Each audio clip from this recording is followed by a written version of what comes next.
He was born clutching a clot of blood in his right hand. The shamans who saw it said it was a sign. They were right, but not in the way anyone expected, because the boy who would become Genghis Khan, the man who built the largest land empire in the history of the world, did not begin as a king. He began as an abandoned child, starving on the Mongolian steppe, eating roots and rats to survive. And that is exactly why he became unstoppable. His birth name was Temujin, born around 1162 near the Yunnan River in northeastern Mongolia. The eldest son of Yesugei, a minor chieftain of the Borjigin clan, a man of some standing but far from powerful, far from safe. The Mongolian steppe of the 12th century was not a place of peace. It was a world of constant tribal raiding, constant kidnapping, constant betrayal. Dozens of nomadic confederations, the Tatars, the Merkits, the Naimans, the Karaits, constantly fighting each other for horses, women, pasture, revenge. Life on the steppe was simple. You were strong, or you were prey. Temujin's father understood this. When his son was 9 years old, Yesugei took him to the neighboring Ongirat tribe to find him a bride. As was the Mongol custom, he found one, a girl named Borte. Strong, smart, the right family. On the way home, alone, Yesugei stopped to share a meal with a group of Tatars. The Tatars recognized him. They slipped poison into his food. Yesugei made it home. He was already dying when they pulled him off his horse. Temujin was 9 years old. His father was dead, and the world he had known was about to collapse. The Borjigin clan looked at the widow and her children and left. They simply packed their yurts and moved away. No explanation, no ceremony. They took the horses, the livestock, the men. They left Holin, Temujin's mother, alone with 7 children in the middle of the steppe. With no protection, no food, no allies, for years, the family that would one day rule the world survived on wild berries, roots, fish from the river, and small animals killed with crude arrows. Temujin watched his mother dig through frozen ground for food, watched his younger siblings cry from hunger, and he learned something that no school could ever teach. Survival requires ruthlessness. When his older half-brother Bektir began taking food from the younger children, asserting himself as the new male head of the family, Temujin took his brother Qasr aside, and they shot Bektir with arrows. Temujin was approximately 13 years old. This was not cruelty for cruelty's sake. It was a lesson he had already absorbed from the steppe itself. Weakness gets you killed. Hesitation gets you killed. Act first, act decisively, and do not look back. But the steppe was not finished with him yet. When Temujin was around 15, the Taichiud clan, rivals of his father, came for him. They captured him, locked him in a wooden kangwe, a portable stocks device that kept his hands immobile, and enslaved him. He escaped at night, by himself, into the dark Mongolian steppe. He hid in the Onan River, submerged to his neck to avoid detection. A man named Sorkin Shira found him and did not report him, sheltered him for 3 days, helped him escape. Temujin remembered that act of kindness for the rest of his life. And decades later, when he was the most powerful man on earth, he tracked down Sorkin Shira and rewarded him and his family. He remembered every kindness, and he remembered every betrayal. Both lists were very long. He was 18 when he finally claimed Borte as his wife. Within months, she was kidnapped. A rival tribe called the Merkits raided his camp in the night.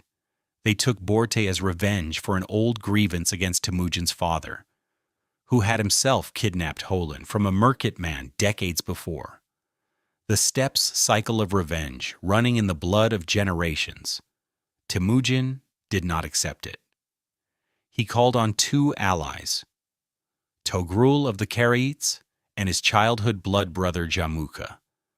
They assembled a force and attacked the Merkits. They recovered Borte. But she returned from captivity pregnant. And her first son, Yochi, his paternity forever uncertain, was accepted by Temujin as his own, because this too was a lesson. What matters is not the wound. What matters is what you build from it. And Temujin was building something, slowly, carefully, battle by battle, alliance by alliance, warrior by warrior. What made Temujin different from every other tribal chief on the steppe was not his bloodline. It was his mind. The steppe operated on one principle: loyalty to kin. You fought for your clan because they were your blood. You promoted your brothers and cousins because they were family. You made decisions based on who your grandfather was. Temujin abolished this completely. From the earliest days of his rising power, he promoted men based entirely on what they could do, not who their father was, not which clan they came from. If a man was a brilliant strategist, he became a general, regardless of birth. If a man showed exceptional loyalty under pressure, he was trusted with lives and resources, regardless of origin. His greatest general, Subutai, the man who would later lead Mongol armies into the heart of Europe, began as the son of a blacksmith, his intelligence chief, his logistics commander, his master of siege warfare, all promoted on pure merit. This was revolutionary. In a world where every other army was bound by blood and tribe, Temujin was building something that had never existed before: a professional military force loyal to one man and one idea. By 1206, after 20 years of fighting, allying, betraying, and surviving, Temujin had done what no one had ever done on the Mongolian steppe. He had unified all the tribes. In every confederation that had ever raided, enslaved, or betrayed his family, the Tatars who had poisoned his father, the Merkits who had taken his wife, the Taichiuds who had enslaved him, all of them were gone, defeated, absorbed, or destroyed. At a great assembly on the banks of the Onan River, the river where he had hidden as an escaped slave 20 years before, the assembled leaders of Mongolia gave him a new name: Genghis Khan, universal ruler, ruler of all. He was approximately 44 years old, and he had barely begun. The first thing Genghis Khan did after unifying the steppe was not celebrate. He reorganized his army from the ground up. He abolished the old tribal unit structure completely. He divided every fighting man into units of 10, 100, 1,000, and 10,000, called the Tumen. With no regard for clan or family, men from enemy tribes fought side by side with men from allied tribes. The old divisions were erased. He created a strict code of law, the Yasa, that governed everything from military conduct to trade to the treatment of ambassadors. The Yasa made the killing of an enemy's envoy a capital offense. Ambassadors were sacred, inviolable. To harm one was to invite absolute destruction. This would matter later. He trained his cavalry to maneuver in ways no army in the world had seen. Every Mongol warrior rode with 3 to 5 horses, rotating constantly to keep the animals fresh. This meant Mongol armies could travel distances that no other force could match, 100 miles in a single day, sustained for weeks. Speed was not just a tactic, it was a weapon. But see, then Genghis Khan did something even more remarkable. He studied his enemies, not just their armies and their formations. He studied their psychology, their fears, their pride, their internal divisions. He sent spies, disguised as merchants, travelers, diplomats, deep into every nation he intended to conquer, years before his armies arrived. He knew the weaknesses of the Jin dynasty in northern China before he crossed their border. He knew the tensions within the Khwarezmian Empire before he sent a single soldier west, and he knew that fear, carefully engineered, systematically delivered, could win battles before the arrows flew. His method was precise and devastating. Before attacking any city, he sent a message: surrender, accept Mongol rule, pay tribute, and you will be protected. Resist, and there will be nothing left. Not the people, not the buildings, not the memory that a city ever stood here. He meant it absolutely. Cities that surrendered were spared and integrated into the empire. Their merchants continued trading. Their craftsmen continued working. Their religious leaders continued preaching. Genghis Khan had no interest in religion. He tolerated all of them and used all of them. But cities that resisted, cities that chose to fight, were erased. And he made sure the survivors escaped. Deliberately, he let them go. Not from mercy, but because terrified survivors who had watched a city be reduced to rubble were the most effective propaganda army on earth. They ran to the next city, and the next, and the city after that. And the message arrived before any Mongol soldier did.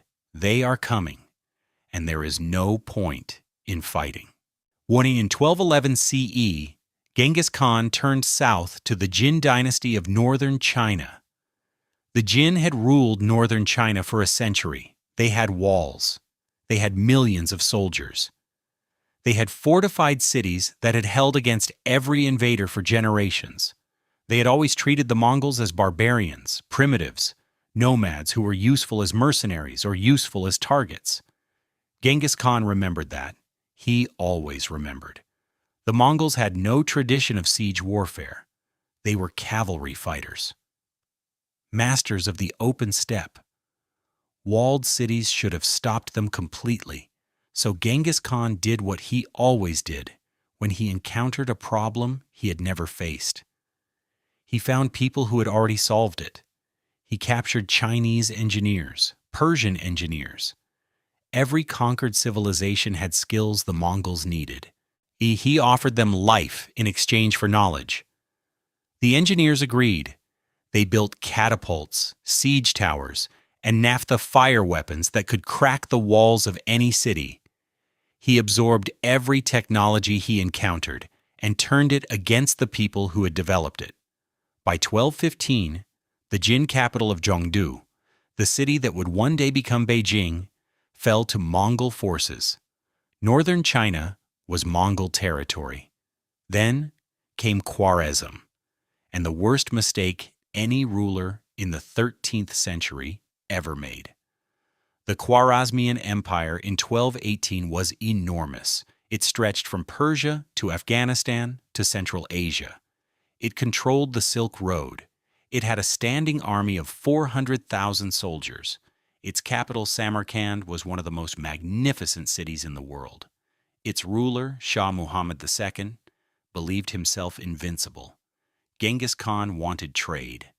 He sent a caravan of 450 merchants to the Khwarezmian city of Otrar in 1218, with goods and a message of peaceful commerce. The governor of Otrar, Inalchuk, decided the merchants were spies. He had them all executed. Genghis Khan sent 3 ambassadors to Muhammad directly. He wanted an explanation. He wanted the governor punished. Muhammad had the Muslim ambassador beheaded. He shaved the beards of the other 2, the ultimate humiliation in Mongol culture, and sent them back. What Muhammad did not understand, what no one who made this mistake ever understood, was that for Genghis Khan, ambassadors were sacred.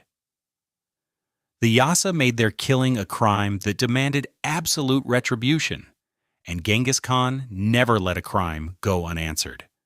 In 1219, he mobilized between 100,000 and 200,000 warriors and turned them west. What happened next was the most devastating military campaign in the history of the medieval world. He did not attack as a single force. He divided his army into multiple columns that appeared simultaneously from different directions, from angles the Khwarezmian defensive strategy had not anticipated. Muhammad had dispersed his 400,000 soldiers across dozens of garrison cities, believing the fortifications would hold. Each garrison was isolated, cut off, outmaneuvered before it could react. Bukhara fell in days. Genghis Khan walked into the city's great mosque and told the assembled people that he was the punishment of God, that their sins had brought him to them. The city burned. Samarkand, the capital, fell next. Its governor had 110,000 soldiers. He fled. The soldiers who remained surrendered. Those who had fought were executed. Those who had surrendered were spared, then executed anyway, because Genghis Khan had decided that men who betrayed their city once would betray again. Muhammad II, the Shah who had killed Mongol ambassadors, fled across his own empire. He ran from city to city. His generals abandoned him. His mother defected. His subjects closed their gates to him. He died on a small island in the Caspian Sea, in rags, alone. The greatest empire in Central Asia, built over generations, erased in 2 years. Nishapur fell. Merv fell, one of the largest cities in the world, with 10 libraries said to contain 150,000 books. Herat fell, city after city after city, across an empire that had stretched from Persia to Afghanistan. The destruction was so total that in some areas the irrigation systems were never rebuilt. The land that had fed millions became desert. It remains that way today, 8 centuries later. This was Genghis Khan's psychology at its most complete. He did not fight to defeat an enemy. He fought to eliminate the possibility of resistance, permanently. A city that was destroyed could never rebel. A general who was killed could never lead another army. A dynasty that was erased could never plot revenge. He was not thinking about the next battle. He was thinking about the next generation, every decision. The meritocracy, the Yasa, the spy networks, the deliberate use of terrified survivors as propaganda was designed to make the next war easier, the next surrender more likely, the next city more willing to open its gates without a fight. By the time he was done, his name was not just a threat, it was a force of nature. Genghis Khan died in 1227 during a campaign against the Western Xia in China. The exact cause of his death is unknown. Some sources say a fall from a horse. Some say illness. Some say a wound from battle. He had forbidden any monument to be built over his grave. He was buried in secret, in a location that has never been found. By his order, everyone who witnessed the burial was killed. The grave is somewhere in Mongolia, unmarked, hidden, lost. The man who had left his name on half the world left no trace of where his body lay. Before he died, he gave his empire to his son Ogedei, and the conquest continued. His generals Subutai and Jabi led Mongol armies across the Caucasus into Russia, into Poland, into Hungary. Mongol armies reached the shores of the Adriatic Sea in 1241, the furthest west the empire ever reached. His grandson Kublai Khan conquered China completely and ruled it as the Yuan dynasty. His grandson Hulagu Khan sacked Baghdad in 1258, burning the great library of the Abbasids, the center of Islamic learning, the repository of centuries of human knowledge, throwing the books into the Euphrates River until the water ran black with ink. The Mongol Empire at its peak covered 24 million square kilometers, more territory than any empire in history before or since. 1/5 of all the land on Earth, built in one lifetime, starting from a 9-year-old boy eating roots beside a frozen river. Historians have estimated that the Mongol conquests killed between 30 and 40 million people. At the time, that represented between 10 and 15% of the entire human population of Earth. Some regions lost half their people. Some cities were never rebuilt. Some languages disappeared entirely. This is the other side of Genghis Khan that cannot be avoided. The man who introduced the first international postal system. The man who granted religious freedom across an empire that spanned dozens of faiths. The man who created the first meritocratic army in history. The man who made the Silk Road safe for trade for the first time in generations. That same man ordered the complete annihilation of cities. He was both things simultaneously, the most transformative ruler who ever lived and one of the most destructive. What is undeniable is the scale. No one before him had ever conquered so much in one lifetime. Not Alexander, not Caesar, not any emperor in Chinese history, not any caliph in Islamic history. Genghis Khan, born to a dead father on a frozen steppe, and abandoned by his own tribe, enslaved as a teenager, left with nothing, built an empire so large that his descendants were still ruling pieces of it 150 years after he died. The man who had nothing built everything.